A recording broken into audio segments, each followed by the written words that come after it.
भारत की संसद में संग्राम हो गया। पीएम मोदी वर्सेस इंडी के बीच क्या क्या हुआ, राहुल गांधी एंड टीम ने संसद में ईरान पर गदर काट दिया, मोदी सरकार ने क्या जवाब दिया, और भारत में पेट्रोल डीजल के दाम कब बढ़ेंगे, मोदी सरकार ने क्या बड़ा ऐलान कर दिया है। सबसे पहले इसका चैप्टर, जिस युद्ध को डोनाल्ड ट्रंप 4 दिन का समझ रहे थे, 4 दिन में निपटा दूंगा, वो ऑलरेडी 10 दिन खिंच चुका है बॉस, और अभी कितने दिन चलेगा किसी को पता नहीं। और हर दिन के साथ ईरान युद्ध और भीषण होता जा रहा है। नई नई मिसाइलें चलने लग गई हैं, नए नए बम गिर रहे हैं, कोई क्लस्टर बम मार रहा है, कोई हड्डी गला देने वाला बम मार दे रहा है, कोई तेल डिपो में आग लगा दे रहा है, कोई पानी के प्लांट फोड़ दे रहा है ताकि लोग प्यासे मर जाएं। मतलब इस लेवल पर युद्ध चला गया है, जो किसी ने सोचा नहीं था वो हो रहा है। आज आपको बताऊंगा कि ईरान के भीषण युद्ध के बीच एक युद्ध देश के अंदर भी शुरू हो गया है, और वो है सियासी युद्ध। प्रधानमंत्री मोदी और इंडी वालों के बीच सियासी युद्ध का मैदान बना संसद। आज संसद का सत्र फिर से शुरू हुआ, बजट सत्र वाला। तो क्या गदर मचा, जिसमें राहुल गांधी, अखिलेश यादव, ममता बनर्जी की पार्टी सब कूद गए। ईरान युद्ध पर ऐसा बवाल संसद के अंदर बचा कि दूसरी बातें लोग भूल ही गए। संसद का सत्र शुरू हुआ तो लोग लगा कि लोकसभा स्पीकर ओम बिरला के खिलाफ अविश्वास प्रस्ताव पर बात होगी, लेकिन ओम बिरला का मामला तो साइड में लग गया। संसद के अंदर नया बवाल ईरान के युद्ध को लेकर शुरू हो गया। कांग्रेस ने इंडी गठबंधन के साथ मिलकर आज गाड़ी ईरान के युद्ध की तरफ मोड़ दी कि इस पे चर्चा करो, बाकी सब अभी छोड़ो। इसी पर संसद में आज पहले दिन अच्छा खासा हंगामा हुआ, संसद चली नहीं पाई, क्योंकि सरकार की तरफ से भी साफ संकेत मिल गया कि ईरान युद्ध पर भारत की संसद में कोई चर्चा नहीं होगी। भारत सरकार की तरफ से क्या क्या किया जा रहा है वो आज विदेश मंत्री एस जयशंकर ने दोनों सदनों में बताया। इतना ही काफी है, क्योंकि दूसरे युद्ध दूसरे का है। वो कह रहे हैं कि भाई हम संसद में, विदेश मंत्री ने बयान दे दिया, अमेरिका लड़ रहा है, ईरान लड़ रहा है, हम यहां क्या संसद में चर्चा करेंगे। भाई यहां पे आप सदन में देश की बात कीजिए। विदेश मंत्री का बयान हो ही गया। दूसरों के युद्ध में बेवजह क्यों पड़ना, यह कहा जा रहा है, लेकिन इंडी गठबंधन अड़ गया कि नहीं, चर्चा करो, नहीं तो सदन ही नहीं चलने देंगे। अब युद्ध मिडिल ईस्ट में हो रहा है। भारत ने अपना स्टैंड क्लियर किया कि वो किसी पक्ष के साथ नहीं है। तो कहा जा रहा है कि भाई चर्चा किस बात पर होनी है। जहां तक बात एनर्जी संकट को लेकर है तो सरकार भरोसा दे रही है कि हमारी नजर बनी हुई है। फिर भी इंडी गठबंधन ने आज कई सवाल उठाए हैं। ईरान युद्ध को लेकर आज संसद में कैसे संग्राम हुआ, विदेश मंत्री ने क्या कहा, राहुल गांधी, अखिलेश यादव ने क्या कहा, क्या देश में तेल की कमी है, नहीं है, तेल की कीमतें कब से बढ़ जाएंगी, सरकार ने क्या बड़ा ऐलान किया है, नरेंद्र मोदी ने आज कौन सी बड़ी बैठक की है, सब कुछ आपको बताऊंगा। और ईरान ने भारत के पक्ष में वो कर दिया जिससे इंडी गठबंधन का जो एजेंडा है वो भी धुआं धुआं हो गया। आज इसकी भी बात होगी। इस पूरे युद्ध के दौरान कैसे पूरी दुनिया में महंगाई बम सुलग रहा है और फटने को तैयार है, इसकी भी बात होगी। लेकिन पहले जो हुआ है उसकी एक झलक देखिए।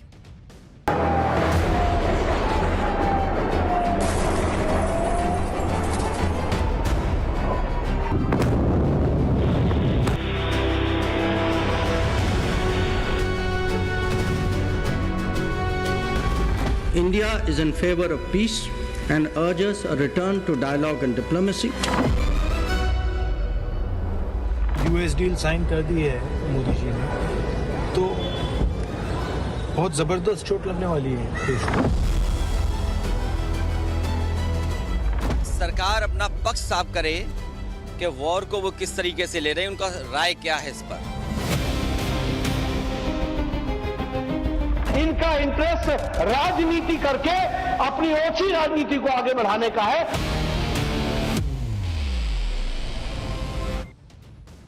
देखिए, आज से संसद का सत्र दोबारा शुरू हो गया। यह बजट सत्र का दूसरा पार्ट है, जिसकी शुरुआत आज से हुई। लेकिन जिस तरह से पिछले पार्ट में खूब बवाल हुआ था, वैसा ही इस सत्र में पहले दिन भी देखने को मिला। लोकसभा और राज्यसभा दोनों सदनों में विपक्ष ने हंगामा किया। इंडी गठबंधन इस बात पर अड़ा है कि मोदी सरकार को ईरान युद्ध पर चर्चा करानी चाहिए संसद। राहुल गांधी कह रहे हैं कि सरकार इस चर्चा से डर रही है। राहुल गांधी हर बात में डर शब्द का इस्तेमाल करना नहीं भूलते। सुनिए उन्होंने क्या कहा।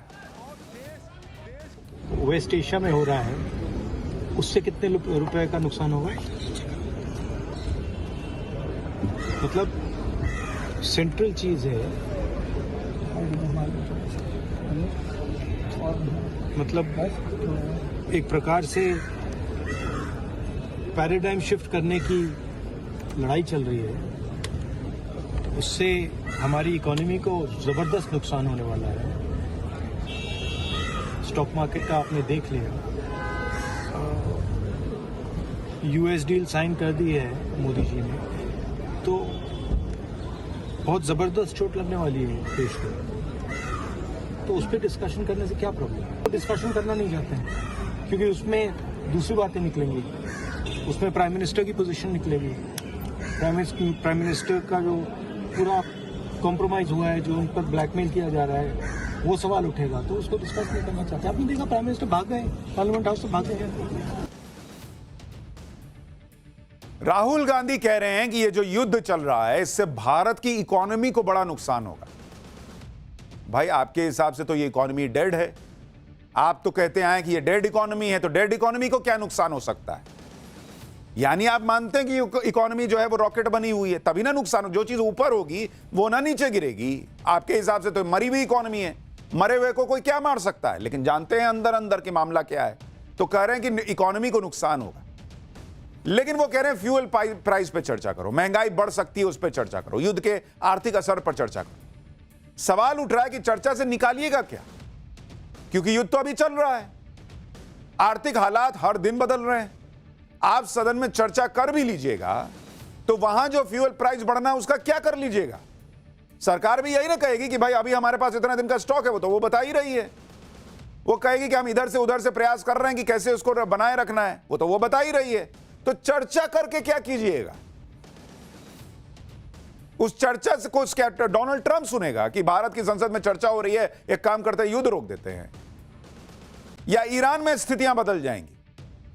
फ्यूल प्राइस अगर बढ़ जाए तो भी चर्चा का मतलब समझ में आता, अभी तो बढ़ा भी नहीं है। एक ऑन गोइंग वॉर जिसमें पल पल चीजें बदल रही हैं, जिसमें हर दिन नए नए हमले हो रहे हैं, नए नए बयान आ रहे हैं, युद्ध की रणनीति बदल रही है, उस पर अभी चर्चा करके विपक्ष क्या हासिल करेगा? भाई एकदम से आपको लगे कि पेट्रोल के दाम भाग रहे हैं, महंगाई भाग रही है, पूछिए सरकार से, कौन मना करता? लेकिन अभी कुछ हुआ ही नहीं।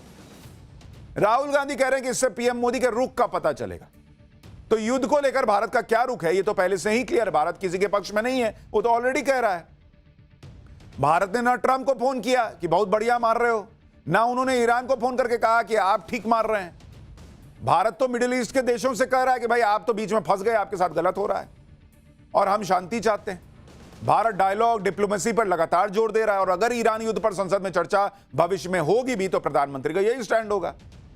ईरान युद्ध को लेकर भारत का क्या स्टैंड है, विदेश मंत्री ने भी संसद के अंदर बता दिया। ऐसा नहीं है कि सरकार ने नहीं बताया। सुनिए विदेश मंत्री ने क्या बयान रखा संसद के अंदर। India is in favor of peace and urges a return to dialogue and diplomacy. We advocate de-escalation, restraint, and ensuring the safety of civilians. 2. The well-being and security of the Indian community in the region is our priority. We will continue to work with the governments of the region towards that end. And 3, our national interest, including energy security and trade flows, will always be paramount. संसद में विदेश मंत्री ने युद्ध को लेकर सरकार का पक्ष रखा है। सरकार क्या क्या कर रही है, पीएम मोदी कैसे हालात पर नजर बनाए हुए हैं, कैसे पीएम मोदी भारत के हितों को और मिडिल ईस्ट में रहने वाले भारतीयों की सुरक्षा में लगे हैं, इसकी वहां पर डिटेल दी गई। लेकिन विपक्ष को डिटेल जो है ना वो नहीं चाहिए, उसको इस पर चर्चा चाहिए। आप देखिए कि जब विदेश मंत्री एस जयशंकर लोकसभा में जवाब दे रहे थे तो विपक्ष कैसे बाहर हंगामा कर रहा था। लोकसभा में उस वक्त क्या माहौल था बाहर, जरा वो भी देखिए। आप सुनिए माननीय विदेश मंत्री जी, जो आप सवाल को उठाना चाहते हैं उसका जवाब दे रहे, स्टेटमेंट दे रहे हैं। आप सुनना नहीं चाहते, पहले से प्ले कार्ड लेके आए हैं। ये प्ले कार्ड लेके क्यों आए? कई बार अध्यक्ष जी ने कहा प्ले कार्ड लेकर के सदन में नहीं आया जा सकता, फिर भी आप तैयारी के साथ कि सदन को नहीं चलने देना। यानी सदन के बाहर भी बैनर पोस्टर लहराए गए और अंदर भी हंगामा हुआ, और वहां पूछा जा रहा है कि भाई अगर आप सवाल उठा रहे तो जवाब जो व्यक्ति देगा उसको सुनिएगा ना, विदेश मंत्री को सुनिएगा ना। इधर राहुल गांधी और इंडी गठबंधन पीएम मोदी को यह कहकर घेर रहे हैं कि वो युद्ध पर चर्चा से भाग रहे हैं। उधर बीजेपी ने राहुल गांधी को यह कहकर घेर दिया कि वो कांग्रेस अपने ही मोशन पर चर्चा करने से भाग रही है। स्पीकर ओम बिरला के खिलाफ जो अविश्वास प्रस्ताव लाया गया था उस पर आज चर्चा होनी थी, लेकिन विपक्ष ने संसद ही नहीं चलने दी। अब बीजेपी कह रही है कि ये लोग तो अपने ही मुद्दे से भाग रहे हैं। सुनिए पीयूष गोयल क्या कह रहे हैं। आज बहुत ही दुर्भाग्यपूर्ण है कि कांग्रेस डिबेट से भाग रही है। कांग्रेस के आग्रह पर नोटिस एडमिट किया गया।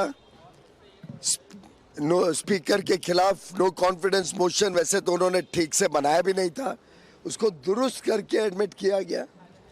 आज की तारीख तय की गई थी चर्चा करके। एक मोशन जब एडमिटेड है और आज उनके साथ चर्चा करके तय हुआ था कि आज उस पर चर्चा होगी, उस पर आज डिबेट होगी, उसी समय वो दूसरा मोशन लाते हैं। इनको ना तो कोई पार्लियामेंट्री प्रोसीजर समझ है, ना ये कॉन्स्टिट्यूशन की इज्जत करते हैं। जब से Rahul Gandhi leader of opposition बने हैं, उनके मन में शायद संसद चलाने की इच्छा ही नहीं है। संसद के अंदर और संसद के बाहर इंडी गठबंधन के सांसदों ने आज ईरान युद्ध पर चर्चा की मांग को लेकर प्रदर्शन किया। इंडी गठबंधन का तर्क यह है कि बजट सत्र के दूसरे पार्ट से पहले ही दुनिया में हालात बदल गए, इसलिए जरूरी हो जाता है कि मौजूदा वक्त में इस पर चर्चा हो। विदेश मंत्री के एक तरफा बयान से कोई सॉल्यूशन नहीं निकलेगा। हमें मिलकर देश को भरोसे में लेना होगा। सरकार को डिटेल में बताना चाहिए कि एनर्जी संकट को लेकर उसके पास क्या प्लान है। आरजेडी सांसद मनोज कुमार झा ने कहा कि संसदीय परंपरा में विपक्ष को स्पष्टीकरण लेने का अधिकार होता है। इससे पहले यूएस डील में भी पीयूष गोयल सिर्फ बयान देकर चले गए, आज भी वही हुआ। चर्चा को लेकर जो मांग हो रही है उस पर अखिलेश यादव ने क्या कहा वो भी सुनिए। सरकार अपना पक्ष साफ करे कि वॉर को वो किस तरीके से ले रहे हैं, उनका राय क्या है इस पर। और तमाम भारतीय वहाँ पर फंसे हुए हैं एज ए टूरिस्ट, और भारतीय जो वहाँ पर हैं वो भी फंसे हुए हैं। प्रधानमंत्री जी के साथ जो जर्नलिस्ट गए थे वो पॉलिटिकल जर्नलिस्ट थे, लेकिन जब उनकी कवरेज देख रहे हैं तो वॉर जर्नलिस्ट बन गए, तो वो कैसे लौटेंगे वापस। और फिर हम आत्मनिर्भर की बात कर रहे हैं, हम अमेरिका का ऑर्डर मान रहे हैं, तो हमारी आत्मनिर्भरता और हमारे देश को कोई डिक्टेट कर रहा है कि आपको तेल कितने दिन खरीदना है, कितना ले पाएंगे आप। तो ये कहीं ना कहीं बहस होनी चाहिए। यानी विपक्ष का एक स्टैंड ये है कि भाई कुछ सवाल भी उठ रहे हैं कि भाई अमेरिका ने कह दिया कि तेल जो है वो इतने दिन खरीदिए, उतने दिन मत खरीदिए। इसको लेकर विपक्ष कुछ सवाल पूछना चाहता है। विदेश मंत्री ने बयान दिया, बैठ गए। अब वो सवाल वो किससे पूछे, उनका तर्क ये है। इसलिए विपक्ष चर्चा की मांग पर अड़ा है।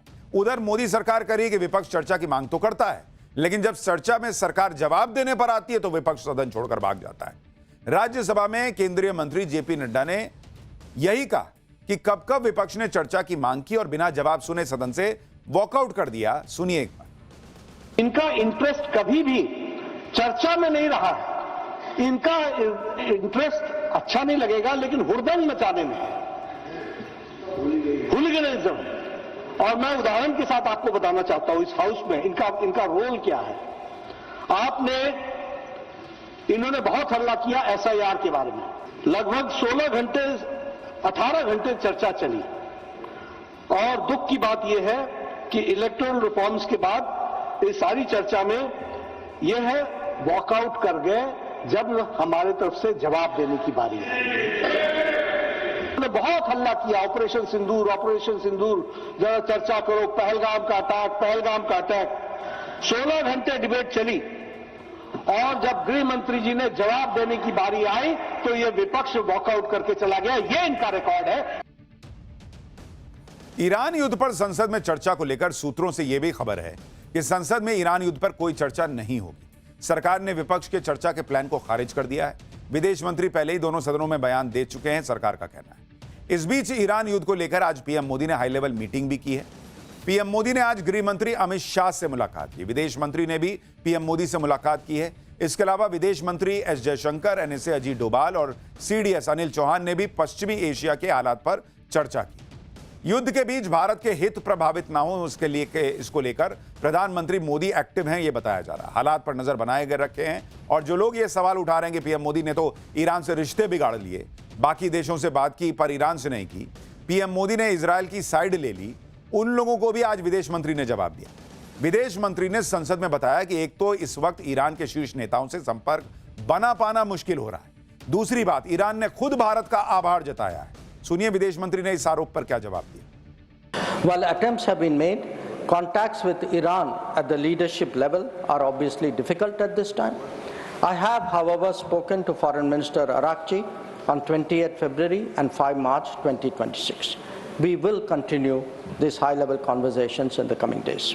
The Iranian side had requested permission on 28 February for 3 ships in the region to dock at our ports. This was accorded on 1 March. IRIS Lavan actually docked on 4th March in Kochi. The crew is currently in Indian naval facilities. We believe that this was the right thing to do, and the Iranian foreign minister has expressed his country's thanks for this human gesture. यानी विदेश मंत्री ये कह रहे हैं कि ऐसा नहीं है कि भारत ने ईरान को छोड़ दिया है। अगर मिडिल ईस्ट के देशों से बात की, इजराइल से बात की, शांति बहाल करने की बात की, तो उन्होंने ईरान से भी संपर्क करने का प्रयास किया। वो कह रहे हैं अभी बात करना मुश्किल हो रहा है भाई, ईरान में कौन लीडरशिप है, नहीं है। और हमने आपको पाठशाला में कहा था, इतना आसान है क्या ईरान में अभी बात करना? लीडरशिप कहां है, क्या नहीं है भाई, उनको भी पता है, उनको ट्रैक किया जा रहा है। कब कहां बम गिर जाए पता नहीं, वो बात कर रहे हैं सबसे, क्या घूम घूम के। तो भाई विदेश मंत्री यही कह रहे हैं कि उनसे बात करने का प्रयास हो रहा है, इतना आसान नहीं बात करना। 28 तारीख को युद्ध शुरू हुआ, ईरान के विदेश मंत्री से बात हुई, फिर कह रहे हैं 5 मार्च को बात हुई। उन्होंने कहा हमारे 3 युद्धपोत आपके यहां खड़े होंगे, उनको खड़ा करने का मौका दिया गया युद्धपोत को। और वो कह रहे हैं कि ईरान खुद हमारा आभार जता रहा है। यानी ईरान को भारत ने छोड़ नहीं दिया है, यह विदेश मंत्री ने संसद में खड़े होकर बताया। ईरान युद्ध रोकने के लिए भारत जो डायलॉग और डिप्लोमेसी का रास्ता दिखा रहा है, दुनिया को उसी पर लौटना पड़ेगा, क्योंकि आप देखिए कि युद्ध की वजह से महंगाई का बम सुलग रहा है। साल 2022 में जब रूस यूक्रेन युद्ध शुरू हुआ था, तब उसके बाद पहली बार क्रूड ऑयल के दाम $100 के पार चले गए थे। और अब ये कच्चे तेल की कीमत कहां जा रही है, जरा आप उसको देखिए कि क्रूड ऑयल जिसको कहते हैं, क्रूड ऑयल, उसकी कीमत कहां आज की डेट में भाग गई है। और इसको पहले देखिए, फिर आपको बताता हूं कि भारत में ये कीमत बढ़ेगी कि नहीं। ये यूएस ईरान युद्ध का बता रहा हूं, उसमें क्या चल रहा है। इससे पहले, यानी युद्ध से पहले 27 फेब को, तब क्रूड ऑयल की कीमत क्या थी? $67 प्रति बैरल। यह जब युद्ध शुरू नहीं हुआ था, 27 तारीख को। 2 मार्च को, यानी युद्ध शुरू हुआ और अगले 3 से 4 दिन के अंदर यह कीमत बढ़कर हो गई $82 प्रति बैरल। यानी 3 दिन के अंदर जो है यह कीमत $15 प्रति बैरल बढ़ गई। यह कोई मामूली जंप नहीं है। उसके बाद आप देखिए 9 मार्च, हफ्ते भर के अंदर अभी क्या स्थिति हो गई है। आज की डेट में क्रूड ऑयल की कीमत $119.50, यानी ऑलमोस्ट $120 के करीब हो गई है प्रति बैरल। तो आप जंप देख रहे हैं। ऑलमोस्ट 10 दिन के युद्ध में $67 से बढ़कर सीधा 120 के आसपास पहुंच गया मामला। यानी लगभग $53, $53 कीमत बढ़ गई है प्रति बैरल 10 दिन के अंदर। और एक्सपर्ट कह रहे हैं कि अगर यह युद्ध चला तो यह क्रूड ऑयल $150 प्रति बैरल पर भी जा सकता है, उससे भी ज्यादा जा सकता है। आज कच्चे तेल के दाम करीब 120 के करीब है। इससे हड़कंप मचा हुआ है। दुनिया के ताकतवर ग्रुप G7 ने इसे लेकर इमरजेंसी मीटिंग बुला ली है। कहा गया है कि तेल के दाम को काबू में करने के लिए जो इमरजेंसी ऑयल रिजर्व है, उसका इस्तेमाल किया जाएगा। अगर यह रिजर्व इस्तेमाल किया गया तो यह 2022 के बाद ऐसा पहला मौका होगा। जब यह खबर आई कि G7 देश ऑयल रिजर्व का इस्तेमाल करेंगे, तब जाकर क्रूड ऑयल के दाम $120 से गिरकर करीब $104 प्रति बैरल पर आ गए। लेकिन यह तो टेम्पररी सोल्यूशन है बॉस। अगर रफ्तार इसी तरह की रही, युद्ध भड़कता रहा, तो भाई हालात बेकाबू हो जाएंगे। और यही वजह है कि इसके लिए अमेरिका को कोसा जा रहा है। राष्ट्रपति ट्रंप पर सवाल उठ रहे हैं, क्योंकि वो तो युद्ध और महंगाई दोनों खत्म करने के वादों के साथ सत्ता में आए थे। लेकिन अब ट्रंप की युद्ध वाली सनक ने दुनिया का संकट बढ़ा दिया। शायद इसी सनक के चक्कर में ट्रंप हर चीज को खारिज कर रहे हैं। जो लोग ट्रंप को तेल की बढ़ी कीमतों के लिए दोषी ठहरा रहे हैं, ट्रंप उनको मूर्ख बता दे रहे हैं। ट्रंप का कहना है कि तेल के तो जो दाम बढ़े हैं वो कुछ ही दिनों के लिए हैं। उन्होंने कहा कि ईरान के न्यूक्लियर प्रोग्राम को खत्म करने के बदले ये बहुत छोटी कीमत है। और तुमको कहा किसने भाई कि ईरान का न्यूक्लियर हथियार खत्म कर दो? और वो तो पिछले अटैक में आपने कहा था कि खत्म कर दियो। 8 मार्च को social media platform truth social पर ट्रंप ने लिखा कि शॉर्ट टर्म ऑयल प्राइसेस जो ईरान के न्यूक्लियर थ्रेट के खत्म होने के बाद तेजी से गिर जाएंगे, अमेरिका और पूरी दुनिया की सेफ्टी और पीस के लिए बहुत छोटी कीमत है। सिर्फ मूर्ख ही अलग सोच सकते हैं। यानी भाई का हिसाब यह है कि मैं जो कर रहा हूं सनक में मैं करता रहूंगा, तुम मूर्ख हो। कौन मूर्ख है ना बॉस, दिख रहा है दुनिया को, और किसकी मूर्खता की वजह से पूरी दुनिया फंस गई है इसमें, वो पूरी दुनिया को दिख रहा है। अमेरिका में ट्रंप के लोग ये नैरेटिव बनाने में लगे हैं कि ये तो शॉर्ट टर्म पेन है लॉन्ग टर्म गेन के लिए। इस तरह का short term pain long term gain के मामले में चलता है, लेकिन ट्रंप और उनके लोग ईरान वॉर को जस्टिफाई करने के लिए जो नैरेटिव बना रहे हैं वो कैसे टिकेगा? अगर तेल के दाम में आग लगी रही तो दुनिया भर में हाहाकार मचेगा। ट्रंप से सवाल हो रहे हैं तो वो झल्ला रहे हैं। ईरान को भी मौका मिल गया, उसके विदेश मंत्री ने कह दिया कि ईरान पर हमला करके अमेरिका ने बड़ी गलती कर दी है। ट्रंप ने ईरान से जो युद्ध करके किया है उसका नाम रखा है ऑपरेशन एपिक फ्यूरी, लेकिन ईरान ने कह दिया कि यह ऑपरेशन एपिक फ्यूरी नहीं है, यह ऑपरेशन एपिक मिस्टेक है।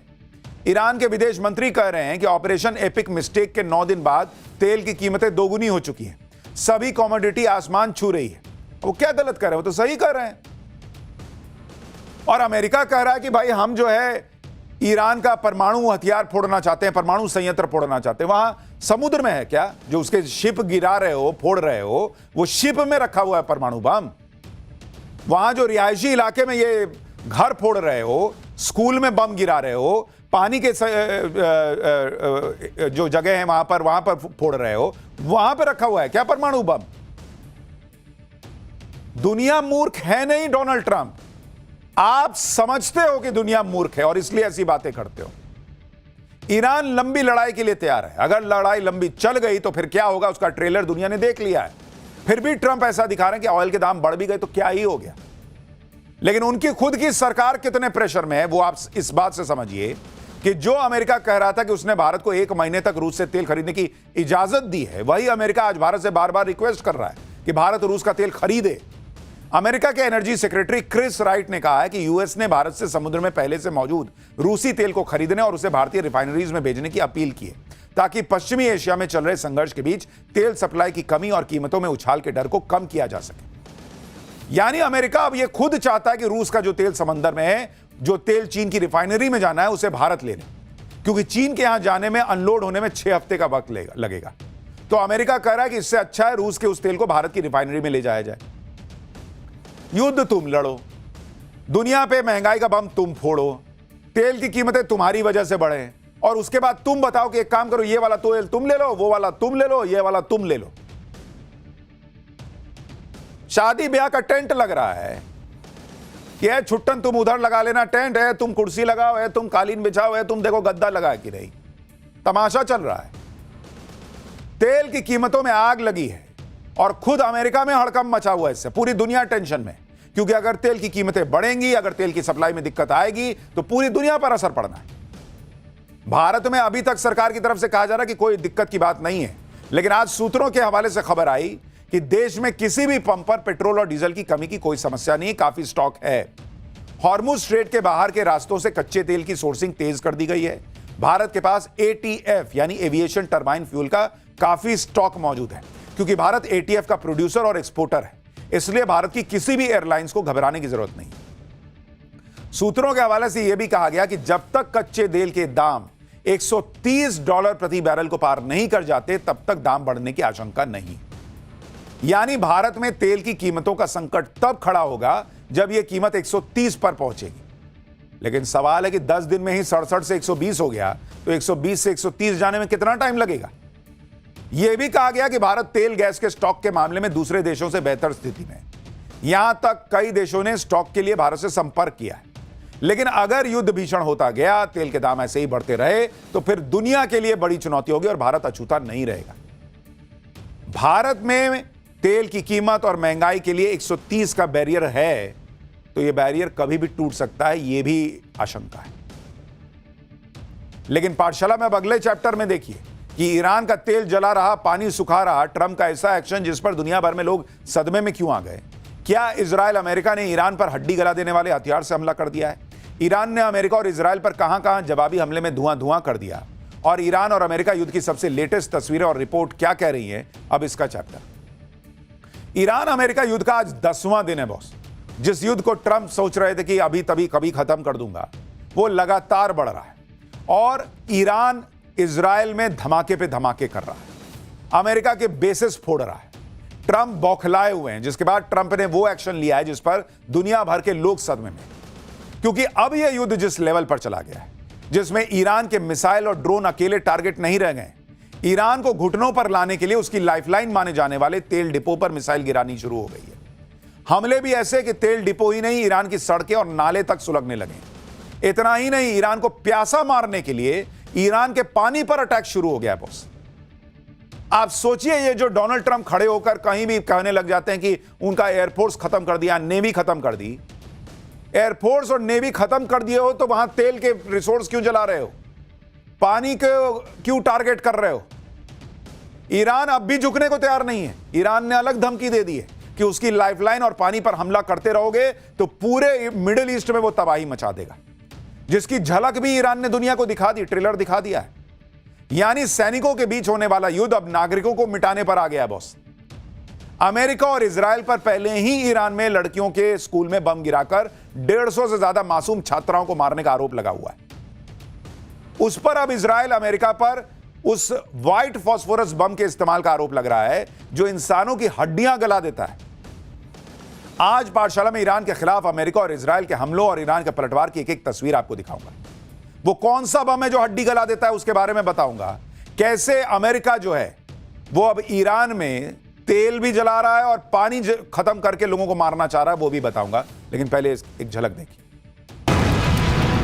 We have breaking news. The U.S. has launched strikes on Iran's water infrastructure. A dam and pumping station are reported hit with significant damage. The attack is part of a broader campaign against Iranian facilities.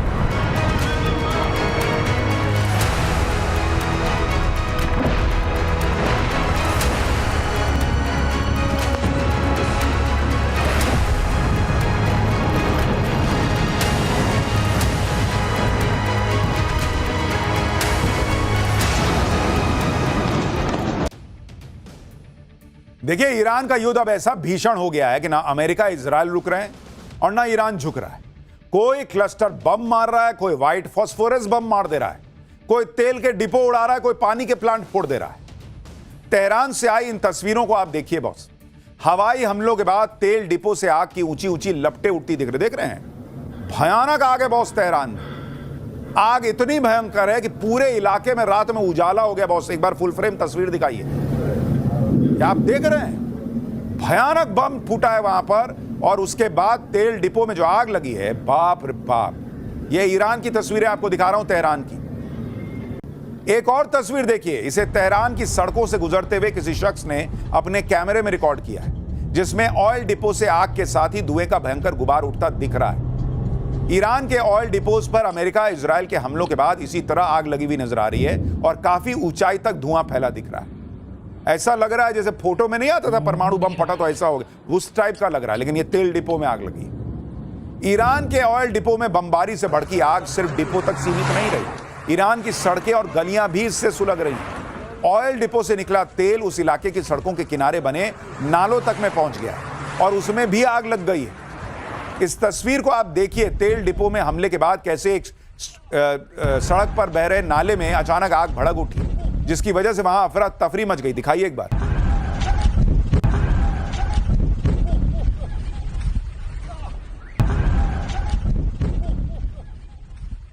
सड़कों के किनारे भड़की आग की तस्वीरें इसी तरह Iran के कई शहरों में नजर आई। देख रहे हैं आप, वो नाले में तेल जा रहा है, उसमें आग लगी हुई है, बीच में गाड़ी चल रही है।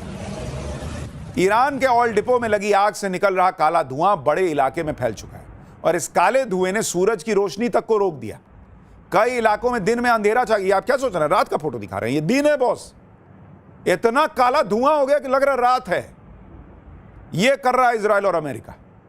अमेरिका इजराइल की इस तरह की बमबारी के बीच ईरानी मीडिया के रिपोर्टर ऑयल डिपो में भड़की आग की तस्वीरें दुनिया को दिखा रहे हैं। ईरान के तेल डिपो पर हमलों को लेकर इजराइल ने खुद दावा किया है कि उसने ईरान के 30 ऑयल डिपो पर बड़े हमले किए, जिनमें ईरान की राजधानी तेहरान के आसपास बने 3 बड़े ऑयल डिपो शामिल हैं। तेहरान के आसपास बने ये ऑयल डिपो सेना के लिए पेट्रोल डीजल सप्लाई करने के लिए बेहद अहम माने जाते हैं। ईरान के ताबड़तोड़ ड्रोन हमलों से अमेरिका इजराइल अपनी रणनीति बदलने को मजबूर हो गए। अब ईरान के एनर्जी सेक्टर को टारगेट कर रहा है। ईरान के तेल डिपो पर अटैक हुए तो उसने भी तगड़ा पलटवार किया। ईरान ने दावा किया है कि उसने इजराइल के हाइफा में बड़ा हमला किया, जिसमें इजराइल की सबसे बड़ी ऑयल रिफाइनरी कंपनी पर बैलिस्टिक मिसाइल दाग दी। ईरान ने इस हमले में ऑयल रिफाइनरी को भारी नुकसान होने का दावा किया है। कई वीडियो सोशल मीडिया पर वायरल हो रहे हैं जिनमें हाइफा ऑयल रिफाइनरी में धमाके होते हुए और वहां से आग की लपटें उठती हुई दिखाई गई। यानी इजराइल इधर तेल के डिपो फोड़ रहा है, ईरान कर रहा हम नहीं मार सकते क्या, हम अलग मार देंगे। भाई तेल का खेल चल रहा है। ईरान ने बहरीन की बापको तेल रिफाइनरी पर भी बड़ा अटैक करने का दावा किया है। इसे मिडिल ईस्ट के सबसे बड़े और अहम तेल रिफाइनरी के तौर पर माना जाता है। इस रिफाइनरी में हर दिन 4 लाख बैरल कच्चा तेल रिफाइन होता है और इस रिफाइनरी में सिर्फ बहरीन ही नहीं, सऊदी अरब, कुवैत और यूएई जैसे देशों का तेल रिफाइनिंग का काम होता है। ईरान पर अमेरिका के हमले के साथ शुरू हुआ युद्ध इस वक्त पूरे मिडिल ईस्ट को चपेट में ले चुका है। एक दूसरे के एयरबेस और सैन्य ठिकानों पर बमबारी से शुरू हुई ये लड़ाई अब पहले मिडिल ईस्ट की लाइफलाइन माने जाने वाले तेल पर पहुंची है। अब ये उससे भी आगे बढ़कर पानी तक जा रही है।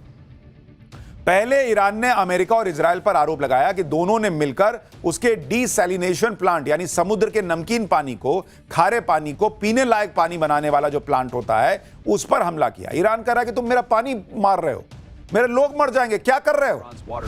और उसने इसके वीडियो भी सोशल मीडिया पर वायरल किए जिसमें ईरान के नए डीसैलिनेशन प्लांट से धुआं उठता हुआ नजर आता है। इसके बाद बहरीन ने आरोप लगाया कि ईरान ने उसके वाटर प्लांट को निशाना बनाया। ईरान पर यूएई और कतर ने भी वाटर प्लांट पर हमले के आरोप लगाए। ऐसे में पानी पर पहुंच चुके युद्ध के लेवल ने सिर्फ ईरानी नहीं, खाड़ी देशों के लिए बड़ा खतरा पैदा कर दिया, क्योंकि एक रिपोर्ट के मुताबिक खाड़ी देशों में 400 से ज्यादा वाटर डीसैलिनेशन प्लांट मौजूद हैं। इनका इस्तेमाल घरों में पीने की पानी की सप्लाई के साथ ही इंडस्ट्रीज को चालू रखने और हरियाली को बनाए रखने के लिए किया जाता है। खाड़ी देश किस तरह पीने के पानी के लिए इन प्लांट पर निर्भर है उसे आप ऐसे समझ सकते हैं कि दुनिया भर में जितना वाटर डीसैलिनेशन प्लांट है उसका 60% हिस्सा खाड़ी देशों में। अलग अलग देशों की बात करें तो कुवैत का 90% पानी इन्हीं प्लांट से आता है। ओमान का करीब 86% पानी डीसैलिनेशन प्लांट से आता है, मतलब समुद्र का खारा पानी मीठा बना के ये लोग यूज करते हैं। सऊदी अरब में 70% पानी डीसैलिनेशन प्लांट में तैयार होता है। यूएई का 42% पानी डीसैलिनेशन प्लांट से आता है। ऐसे में अगर ये वाटर डीसैलिनेशन प्लांट्स पर हमले तेज हो गए तो करोड़ों लोग जो है ना वो मर जाएंगे पानी की कमी से। बॉस, हाहाकार मच जाएगा। अरे तेल नहीं मिला तो गाड़ी घर में बैठेगी, यही ना होगा। दूसरे चीजों पर असर पड़ेगा, महंगाई बढ़ेगी। पानी एक दिन नहीं मिलेगा तो आदमी मर जाएगा बॉस। और आप सोचिए क्या भयानक चीज चल रही है। उधर अमेरिका इनका पानी सुखा देना चाहता है, ईरान कह रहा तुम मेरा सुखा रहे हो, मैं इधर मार के तुमको बताता हूं मैं नहीं सुखा सकता क्या। वो ईरान को जो तकलीफ दी जा रही है वो इधर ट्रांसफर करता है ताकि लोगों को पता चले कि तुम जो मेरे साथ कर रहे हो वही मैं तुम्हारे साथ कर रहा हूं, तो कैसा महसूस हो रहा है। और अमेरिका जो कर रहा है, इजराइल जो कर रहा है कि आप पानी के प्लांट पर हमले कर रहे हो, जो आरोप लग रहा है, भाई ये तो टेररिज्म जैसा हो गया बॉस कि आप आम आदमी को मार दे रहे हो। चाह क्या रहे हो आप? भाई कोई आतंकी भी होता है वो भी तो यही बात कहता है ना कि उसका कोई मकसद है, उसको फर्क नहीं पड़ता कौन मर रहा है। अमेरिका क्या कर रहा है फिर? ये टेररिज्म नहीं है क्या? क्योंकि तुम देश हो, कोई ऑर्गेनाइजेशन नहीं हो तो तुम जो चाहे कर सकते हो। जानकार कह रहे हैं कि अगर सऊदी अरब के जुबैल डीसैलिनेशन प्लांट को हमले में गंभीर नुकसान पहुंचा तो राजधानी रियाद को 1 हफ्ते के अंदर खाली करना पड़ सकता है बॉस। इस सब के बीच इजराइल ने अब ऐसा हथियार निकाला है जिससे भयंकर तबाही मच सकती है। ह्यूमन राइट्स ऑर्गेनाइजेशन ने आरोप लगाया है कि 3 मार्च को इजराइल की सेना ने दक्षिणी लेबनान के एक गांव पर व्हाइट फास्फोरस बम से हमला किया है। इस दावे की पुष्टि के लिए संस्था ने एक तस्वीर जारी की जिसमें हमले वाले इलाके में सफेद रंग का धुआं आसमान में उठता दिख रहा है। हालांकि फास्फोरस बम के इस्तेमाल की अभी पुष्टि नहीं हुई है, लेकिन यह व्हाइट फास्फोरस बम एक ऐसा हथियार है जिसके इस्तेमाल पर कई तरीके के प्रतिबंध लगे हुए हैं। जैसे घनी आबादी के बीच इस तरह के बम का इस्तेमाल नहीं किया जा सकता क्योंकि इसे रासायनिक हथियारों की कैटेगरी में गिना जाता है। व्हाइट फास्फोरस बम को इसलिए खतरनाक माना जाता है क्योंकि जब इसका सफेद फास्फोरस जलता है तो इसके केमिकल रिएक्शन से बहुत गर्मी पैदा हो जाती है और यह गर्मी करीब 800 से 1300 डिग्री सेल्सियस तक हो सकती है। इस गर्मी से इलाके के इंसान, जानवर, पेड़ पौधे सब जलकर राख हो जाते हैं बॉस। व्हाइट फास्फोरस बम सफेद फास्फोरस और रबर को मिलाकर तैयार होता है जो ऑक्सीजन के संपर्क में आते ही आग पकड़ लेता है। और इतना भयंकर होती है यह आग कि इसे पानी से बुझाना मुश्किल हो जाता है। जब तक इलाके में ऑक्सीजन या बम में मौजूद व्हाइट फास्फोरस खत्म नहीं हो जाता, तब तक तबाही मचाता रहता है। सफेद फास्फोरस इंसान के शरीर या जमीन या किसी चीज पर चिपकने के बाद बेहद खतरनाक रूप से जलता है। यह इंसान की बॉडी के टिश्यू के अंदर चला जा सकता है, हड्डियों को गला सकता है। इसके संपर्क में आने वाली व्यक्ति की जान का बचना नामुमकिन माना जाता है। इजराइल ने साल 2009 में यह माना था कि उसने गाजा पट्टी पर हमले के दौरान इस बम का इस्तेमाल किया था। अब आरोप लग रहा है कि ऐसा ही बम फिर इस्तेमाल किया इजराइल ने। साल 1977 के जिनेवा कन्वेंशन में व्हाइट फास्फोरस बम के इस्तेमाल पर प्रतिबंध लगाया जा चुका था और 1997 में यह तय हुआ था कि अगर रिहायशी इलाकों में इसका इस्तेमाल किया गया तो इसे केमिकल वेपन माना जाएगा। रूस ने भी इस कन्वेंशन पर साइन किए हुए, इसलिए इजराइल पर व्हाइट फास्फोरस बम के इस्तेमाल के आरोप पर रूस भड़क गया। रूस के सरकारी टीवी के दिए एक इंटरव्यू में क्रेमलिन के प्रवक्ता ने कहा कि आज के दौर में दुनिया ने वो सब खो दिया है जिसे अंतरराष्ट्रीय कानून कहा जाता था। उन्होंने सवाल उठाया कि जब कानून का कोई वजूद ही नहीं बचा तो भला किसी से इन नियमों और सिद्धांतों को मानने के लिए कैसे कहा जा सकता है। यही नहीं, रूस ने अब राष्ट्रपति पुतिन के उस पुराने प्रस्ताव को आगे बढ़ाया है जिसमें संयुक्त राष्ट्र सुरक्षा परिषद के 5 स्थायी देशों की इस तरह के मुद्दों पर बैठक बुलाने की सलाह दी गई थी। हालांकि लोग तो सवाल पूछ रहे हैं कि संयुक्त राष्ट्र यूनाइटेड नेशन है किस बात के लिए? खाली बैठ के मीटिंग खेलने के लिए? खेलिए मीटिंग, अलुआ मीटिंग खेल रहे हैं आप, कुछ नहीं कर पा रहे आप दुनिया भर में। अमेरिका का जहां मन वहां मार दे रहा। क्या कर रहा है यूनाइटेड नेशन, बताइए जरा। WHO ने क्या कर लिया था चीन के खिलाफ? किस बात की ये संस्थाएं? कुछ नहीं। बड़ा बड़ा बिल्डिंग बनाओ, बैठो उसमें, एसी में रहो, बड़ी बड़ी गाड़ियों में घूमो। अरे हम यूनाइटेड नेशंस में काम करते हैं, अरे यार हम WHO में काम करते। क्या हो काम, ये तो बताओ। एक युद्ध तुमसे नहीं रुकता। फास्फोरस बम के इस्तेमाल पर मचे बवाल के बीच अमेरिका युद्ध के पहले ही दिन ईरान में लड़कियों के एक स्कूल में मिसाइल गिराने के मामले में घिरता दिख रहा है। दरअसल Dutch fact checking group Bellingcat's, the New York Times और द वॉशिंगटन पोस्ट की जांच में बताया गया है कि ईरान में जिस स्कूल पर हमला हुआ उसमें अमेरिका की सबसे घातक मिसाइलों में एक टॉम हॉक का इस्तेमाल किया गया। ईरान ने इस हमले से जुड़ा एक वीडियो भी जारी किया है। दावा किया जा रहा है कि इस वीडियो में भी इसी तरह की मिसाइल यानी टॉम हॉक मिसाइल स्कूल के ऊपर गिरती दिख रही है और एक्सपर्ट्स का दावा है कि युद्ध में शामिल देशों में सिर्फ अमेरिका के पास ही इस तरह की मिसाइल, जबकि अब तक ट्रंप ईरान के स्कूल के लिए इजराइल को जिम्मेदार ठहराने की कोशिश कर रहे थे और इजराइल इसके लिए ईरान को जिम्मेदार बता रहा है। आप सोचिए कि छोटे छोटे 160 बच्चे मर गए। अमेरिका कहता है इजराइल से पूछो, वही मारा है। इजराइल कहता है ईरान खुद मार लिया है और वहां जांच रिपोर्ट कह रही है कि अमेरिका का बम दिख रहा है। आप सोचिए कैसा देश है बॉस। बच्चे मार दे रहा है, पानी के सोर्स पर अटैक कर दे रहा है। हालांकि आरोप सिर्फ अमेरिका इजराइल पर ही नहीं लग रहे, आरोप ईरान पर भी विवादों में रहे क्लस्टर बम के इस्तेमाल का लग रहा है। ईरान की तरफ से दागे गए इन क्लस्टर बॉम्ब्स में तेल अवीव में हो रहे धमाकों के कई वीडियो सोशल मीडिया पर वायरल है। क्लस्टर बम का इस्तेमाल भी विवादित है, ये याद रखिए। तो इधर से भी वो हो रहा है, सारी नियमों कायदों ह्यूमन राइट सब की धज्जियां उड़ा के चल रहा है, उधर से ईरान भी वही कर रहा है। पाठशाला में अब इस बीच अगला चैप्टर देखिए। ईरान पर ट्रंप ने हमला क्यों किया, ट्रंप के करीबी ने कौन सा ऐसा राज खोला कि सुन के हिल जाइएगा। ईरान को ठोकते ट्रंप का हमला चीन पर, युद्ध नहीं रुका तो दुनिया भर में आकार मचेगा क्या? कहीं से सोना लूटा, कहीं से तेल, मासूम लोगों को मारकर दादागिरी करने वाले अमेरिका की क्लास लगाने वाला चैप्टर। ईरान पर ट्रंप ने हमला क्यों किया, 10 दिन बाद इसका सबसे बड़ा राज आज खुला और यह राज खोलने वाला कोई और नहीं है, ट्रंप का अपना एक करीबी है। वैसे तो ईरान पर हमला क्यों किया गया, इसके पीछे ट्रंप और उनके लोगों ने खूब कहानियां बनाई, अलग अलग वजह गिनाते रहे, गोल पोस्ट चेंज करते रहे, कभी कुछ।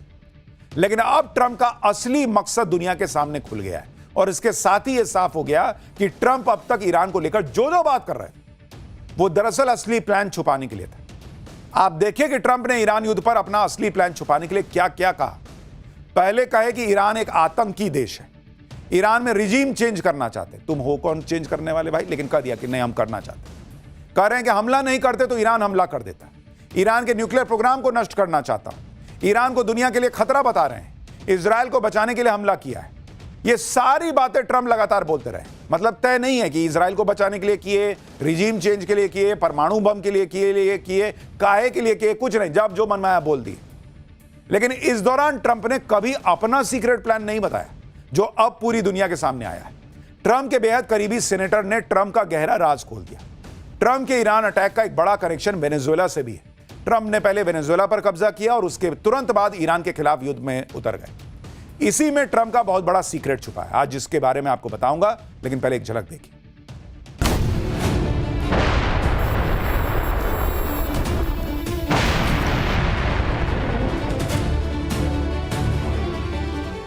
The military is almost non-existent, if you will. We could hit the military itself very hard, but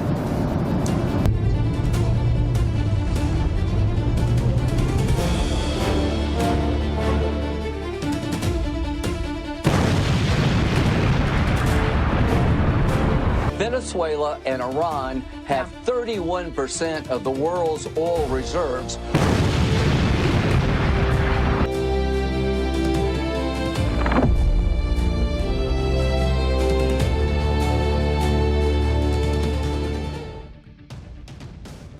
दुनिया में दो चीजें ऐसी हैं जो सबको चाहिए और सब उस पर कब्जा करने के लिए कुछ भी करने को तैयार है। एक तेल, दूसरा सोना।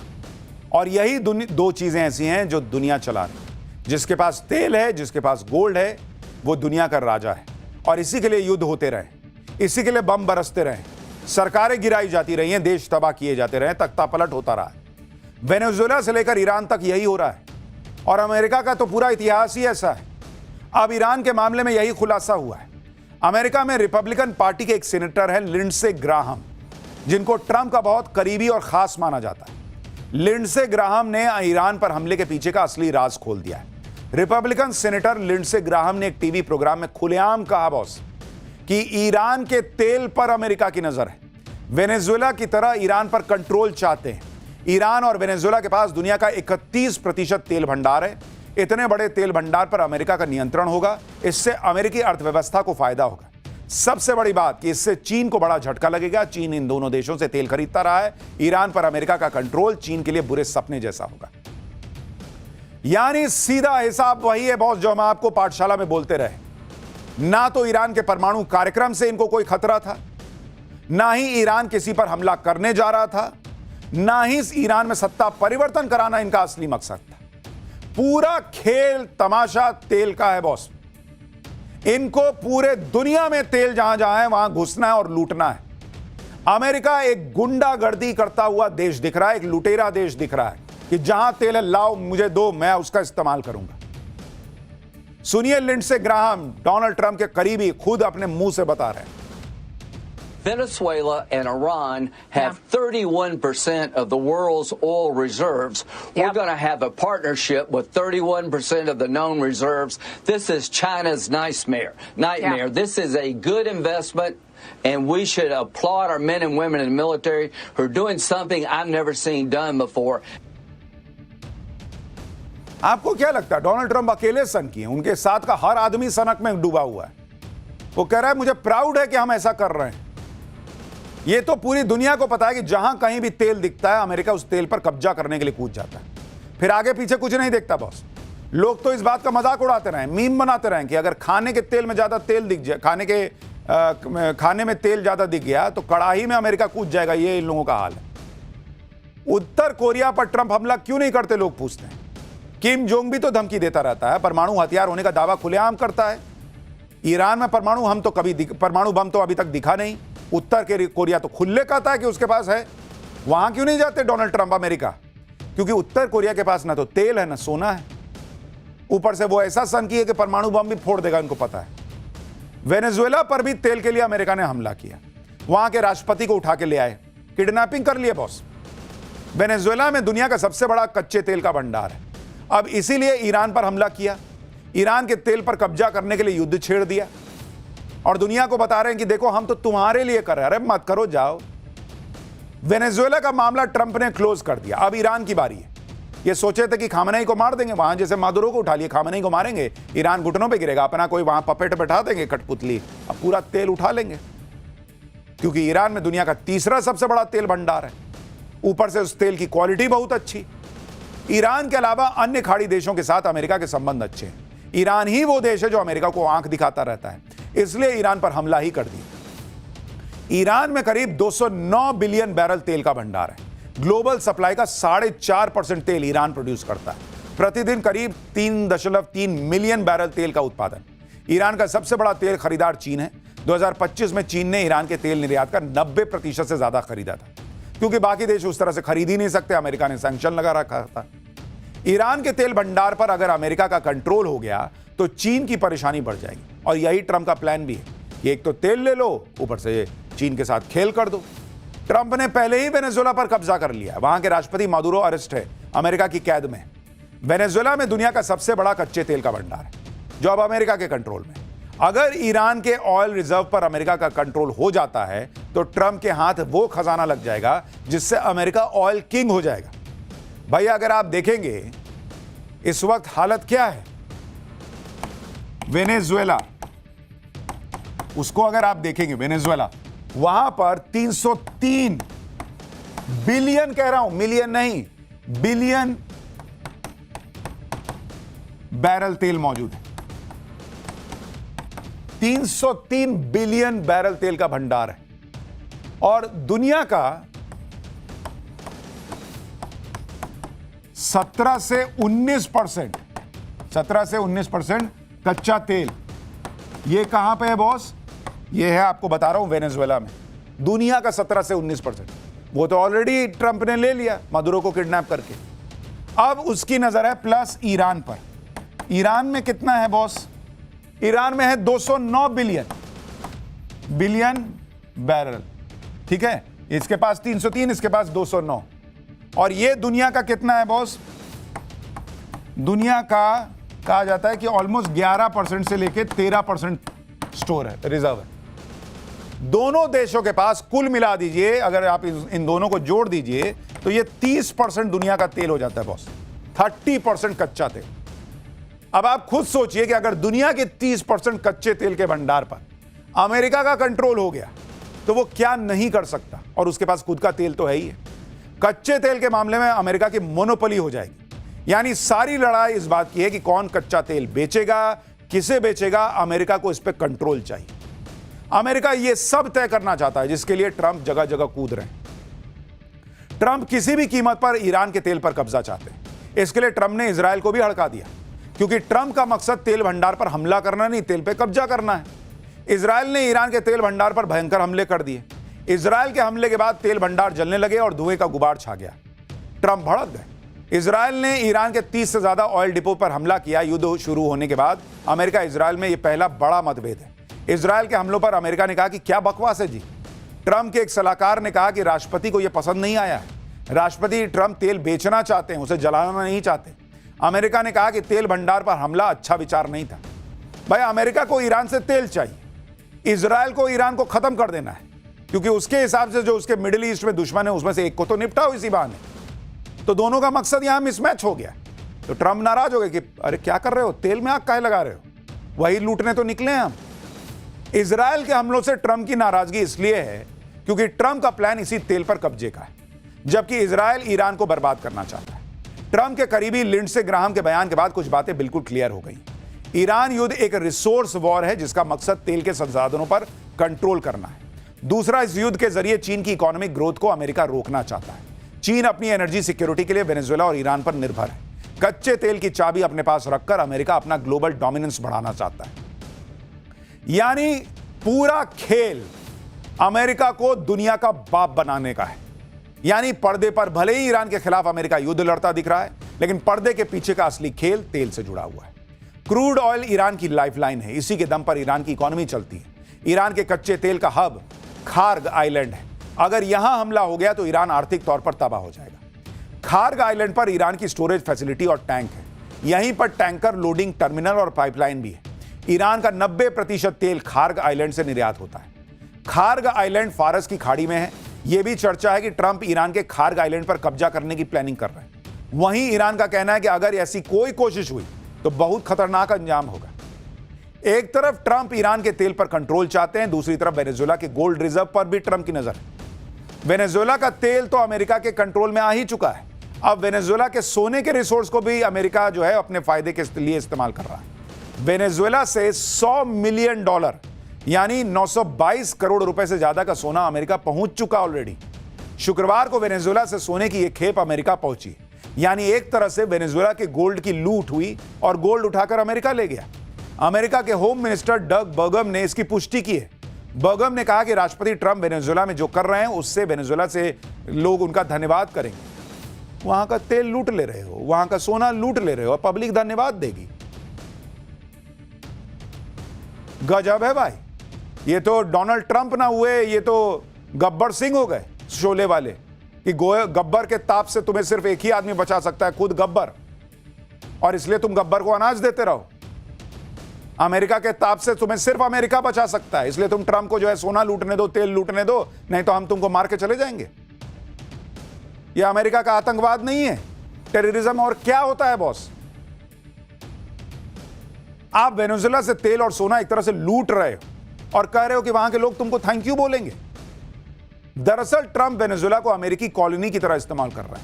वेनेजुएला में अकूत खनिज संपदा है। अनुमान है कि वेनेजुएला में $500 बिलियन यानी 46 लाख करोड़ रुपए का सोने का अंडरग्राउंड भंडार है। वेनेजुएला में बॉक्साइट और एल्यूमिनियम जैसे मिनरल्स का भी भंडार है। वेनेजुएला में करीब 4 अरब टन आयरन ओर का भंडार है, जिसकी कीमत करीब $400 बिलियन है। इसके अलावा करीब 200 trillion cubic feet natural gas है, जिसकी अनुमानित कीमत $800 बिलियन है। यानी वेनेजुएला ट्रंप के लिए कुबेर के खजाने से कम नहीं है। वहां का लाखों करोड़ का संसाधन वो अब अमेरिका अपने लिए इस्तेमाल करेगा। और अमेरिका का ये जो इतिहास है वो ऐसा ही है, लूटने का, कसोटने का, लोगों को मारने का, आतंक फैलाने का।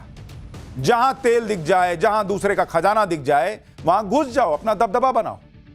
जहां कहीं भी लीडरशिप मन मुताबिक नहीं हो, अमेरिकी सेना घुसा दो, या फिर सीक्रेट तरीके से ऑपरेशन चलाओ और वहां पर लोगों को बर्बाद कर दो, सत्ता परिवर्तन कर दो। यह अमेरिका की हिस्ट्री है बॉस। 2019 की एक स्टडी के मुताबिक कोल्ड वॉर के दौरान, यानी 1947 से 1989 तक, अमेरिका ने 72 बार विदेशों में तख्ता पलट करने की कोशिश की। 64 बार सीक्रेट ऑपरेशन चलाए, जिनमें अमेरिका का सक्सेस रेट 40% था। जहां सीक्रेट ऑपरेशन काम नहीं आया, वहां पर सेना लेकर घुस गए और पूरा बर्बाद कर दिया। 2011 में लीबिया पर बम गिराकर तहस नहस कर दिया। वहां गद्दाफी को मार दिया, तख्ता पलट कर दिया। आज तक लीबिया तहस नहस है और उसको उसके हाल पे छोड़कर निकल लिया अमेरिका। आज भी लीबिया बर्बाद है, वहां पर सिविल वॉर है, वहां पर कोई स्थिरता नहीं है। लेकिन अमेरिका लीबिया को नहीं पूछता कि वहां क्या हो रहा है। तुम्हें तो पूरी बड़ी चिंता है ना दुनिया भर में कि लोगों को अमन शांति मिले, तो जाओ लीबिया में ठीक करो। इसी तरह 2003 में इराक में घुसा अमेरिका। बहाना बनाया कि सद्दाम हुसैन के पास WMD है, weapon of mass destruction, anthrax, nerve gas जैसे हथियार हैं। यूरोप के साथ मिलकर अमेरिका इराक में घुस गया। सद्दाम हुसैन को पकड़ लिया, तख्ता पलट कर दिया, सद्दाम हुसैन को फांसी पे लटकवा दिया। कुछ सालों बाद इराक को उसके हाल पे छोड़कर भाग गया और वहां का तेल लपेट लिया सो अलग। अफगानिस्तान में भी यही किया। तालिबान को हटाने के लिए 2001 में अफगानिस्तान में घुसा। 20 साल तक उसको तहस नहस करता रहा, फिर सब कुछ छोड़कर भाग गया। आज की डेट में अफगानिस्तान में तालिबान का फिर से राज है और अमेरिका को अब अफगानिस्तान में क्या है उससे कोई फर्क नहीं पड़ता, क्योंकि उसका अपना काम निकल गया। ईरान के साथ तो अमेरिका पहले भी यही कर चुका है। 1953 में अमेरिका की खुफिया एजेंसी CIA ने ब्रिटिश खुफिया एजेंसी MI6 के साथ मिलकर ईरान के तब के प्रधानमंत्री मोहम्मद मोसादेक का तख्ता पलट कर दिया था और ईरान में शाह मोहम्मद रजा पहलवी को सत्ता देकर मजबूत किया। 1989 में ईरान में इस्लामिक क्रांति हुई तो ईरान के शाह अमेरिका भाग गए और वहां पर इस्लामिक शासन आ गया। तब से अमेरिका ईरान में तख्ता पलट में ही लगा हुआ है और अब वहां तख्ता पलट करके फिर से ईरान के शाह जैसा कोई बैठाना चाहता है।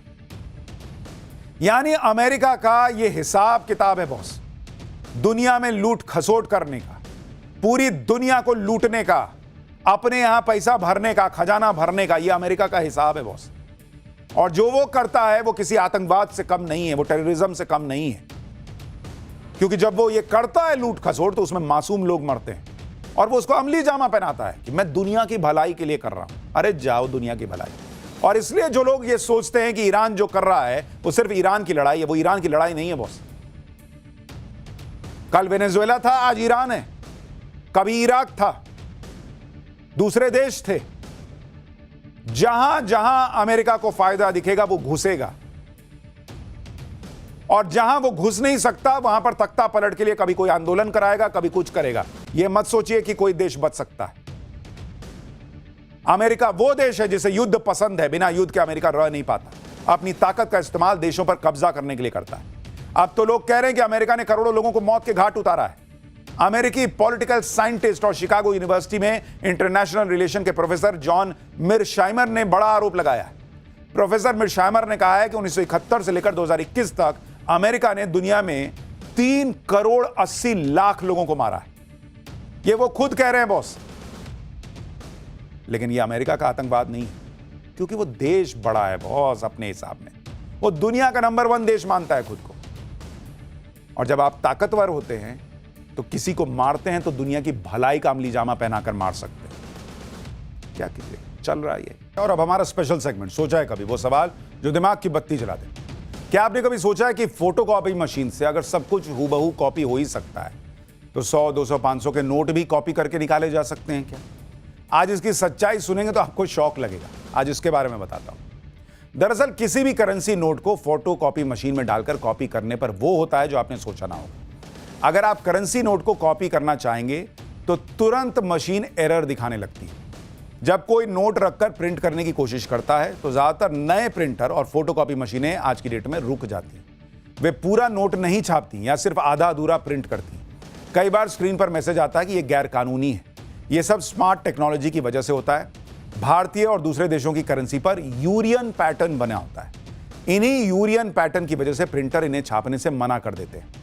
ये पैटर्न हमें पीले, हरे और नारंगी रंग के घेरों के रूप में दिखाई देते हैं। प्रिंटर और फोटोकॉपी मशीनें इन पैटर्न को पढ़ लेती हैं और नोट प्रिंट नहीं करती। नए जमाने के प्रिंटर इस तरह से प्रोग्राम किए गए होते हैं जो यूरियन पैटर्न को पढ़कर छापना बंद कर देते हैं। ऐसा इसलिए किया जाता है ताकि नकली करेंसी पर रोक लगाई जा सके। तो पुराने जमाने में भले होता होगा, लेकिन नए जो लॉट आए हुए हैं उसमें आप इस तरह से नोट को फोटोकॉपी या प्रिंट नहीं कर सकते। इसलिए अगर आप नोट को कॉपी या प्रिंट करने की कोशिश करेंगे तो निराशा ही हाथ लगेगी। वैसे भी ऐसे गैरकानूनी हरकतों में दिमाग लगाने से अच्छा है उस दिमाग को बेहतर जगह लगाइए। सफलता आपके पास आएगी, पीछे पीछे नोट खुद ब खुद आ जाएगा। कॉपी करने की जरूरत नहीं पड़ेगी। आज के लिए पाठशाला में इतना ही।